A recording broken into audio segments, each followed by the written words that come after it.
Hey guys, this is Emma, and today we're getting into something that sits right at the end of a deal, but somehow carries all the risk contracts. It's not the exciting part, nobody really talks about it, but this is where things can quietly go wrong. Good to be back, Emma. So let me start here. Why does this part still feel so fragile? You'd think by now this would be the most locked-in step. Yeah, you'd expect that. But what actually happens is everything before this stage is pretty fluid calls, negotiations, back and forth. And then suddenly, all of that has to be turned into something precise and legally solid.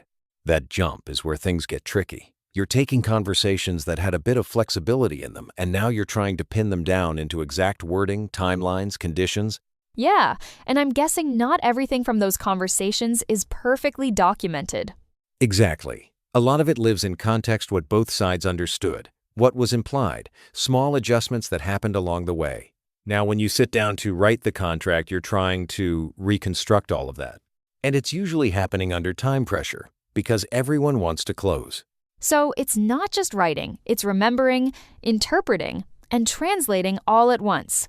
That's a big part of it. And because agents are handling multiple deals, they don't start from scratch every time they use templates or previous contracts and adapt them, which works, but also creates room for mismatch, because every deal has its own specifics.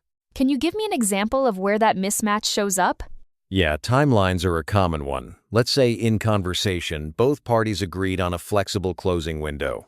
But when the contract is drafted, it ends up with a fixed date pulled from a previous template.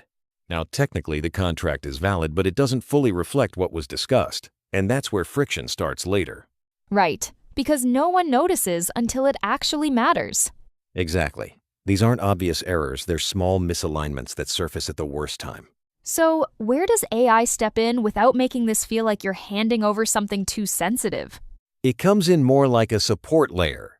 Instead of starting with a generic template, the system builds a draft based on the actual deal input's property type, terms, timelines. But what really helps is that it keeps checking things as you go. If something doesn't line up like a clause that conflicts with another, it flags it early. So you're not discovering issues at the end, you're catching them while you're still building the document.